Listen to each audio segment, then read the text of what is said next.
ಎಲ್ರಿಗೂ ನಮಸ್ಕಾರ. ನಾನು ನಿಮ್ಮ ಸ್ಯಾಂಡಿ ಸುಹಾಸ್. 90 ಡೇಸ್ ಚಾಲೆಂಜ್ನ ಡೇ 21 ಇವತ್ತು ಬೆಳಗ್ಗೆ ಎದ್ದಿದ್ದೆ, ಬಿಸಿ ಬಿಸಿ ನೀರು ಕುಡ್ಕೊಂಡು ಒಳ್ಳೆ ಎಕ್ಸಸೈಸ್ ಮಾಡಿ ಬಿಸಿ ಬಿಸಿ ಇಡ್ಲಿ ತಿನ್ಕೊಂಡು ಡ್ಯೂಟಿಗೆ ಹೊರಟೆ. ಇವತ್ತು ಒಳ್ಳೆ ಬಾಡಿಗೆ ಅಂದ್ಕೊಳ್ಳಿ, ಶಿಸ್ತಾಗಿ ನಾವು ವಿಮಾನಸತ್ರ ಮೊದಲನೇ ಬಾಡಿಗೆ ಡ್ರಾಪ್ ಮಾಡಿಬಿಟ್ಟು ಅಲ್ಲಿ ಊಟಕ್ಕೆ ಕುತ್ಕೋಣ ಅಂತ ಗೊತ್ತಿದ್ದೀನಿ. ಟಾಕ್ಸಿಕ್ ಮೂವಿ ರಿಲೀಸ್ ಅಂತ ಹೇಳಿದ್ರು, ಕಂಗಾಲ್ ಆಗ್ಬಿಟ್ಟೆ. ಟೀಸರ್ ಮಾತ್ರ ಸಖತ್ತಾಗಿತ್ತು. ಸರಿ ಅಂತ ಒಂದು ಕಾಂಟೆಂಟ್ ಶೂಟ್ ಮಾಡಬೇಕಿತ್ತು. ಆ ಕಾಂಟೆಂಟ್ನ ಶೂಟ್ ಮಾಡಿಕೊಂಡು ಶಿಸ್ತಾಗಿ ರೆಸ್ಟ್ ಮಾಡಿ ಡ್ಯೂಟಿ ಕಡೆ ಹೊರಟೆ. ಮತ್ತೆ ಸಂಜೆ ಡ್ಯೂಟಿ ಎಲ್ಲ ಮಾಡಿಕೊಂಡು ಮನೆ ಕಡೆ ಹೋಗ್ತಾ ಇರಬೇಕಾದ್ರೆ ನಮ್ಮ ಬ್ರೋ ಫೋನ್ ಮಾಡಿದ್ರು, ಒಳ್ಳೆ ಫೋಟೋಗ್ರಫಿಗೆ ಒಳ್ಳೆ ಪ್ರಾಡಕ್ಟ್ ಶೂಟ್ಗೆ ತೊಗೊಂಬಂದಿದ್ದೀನಿ ಬ್ರೋ ಅಂತ ಹೇಳಿದ್ರು. ಸರಿ ಅದನ್ನ ನೋಡೋಣ ಅಂತ ಹೋಗ್ತಾ ಇದ್ದೀನಿ. ಏನು ಗುರು ಬೆಂಗಳೂರಿದು ವೆದರು, ಯಾವಾಗ ಬೆಳಕು ಯಾವಾಗ ಬಿಸಿಲು ಚಳಿ ಬರುತ್ತೆ ಅಂತಲೇ ಗೊತ್ತಾಗಲ್ಲ. ವೆದರ್ನ ನೋಡಿ ಖುಷಿ ಆಗ್ಬಿಟ್ಟೆ ಅಂದ್ಕೊಳ್ಳಿ.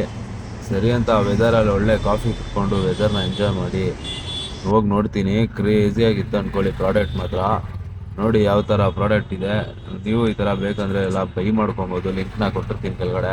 ಇಷ್ಟಾಗಿ ಮನೆ ಕಡೆ ಬಂದು ಊಟ ಗಿಟ ಮಾಡಿ ಸ್ವಲ್ಪ ಎಕ್ಸಸೈಸ್ ಮಾಡಿ ಮೀಟಿಂಗ್ ವರ್ಕ್ನೆಲ್ಲ ಮುಗಿಸಿ ಮಲ್ಕೊಳ್ಳೋ ಅಷ್ಟರಲ್ಲಿ ನೈಟ್ 12:30 ಆಗಿತ್ತು. ಇವತ್ತಿಗಿಷ್ಟೇ, ನಾಳೆ ಸಿಗೋಣ, ಬಾಯ್.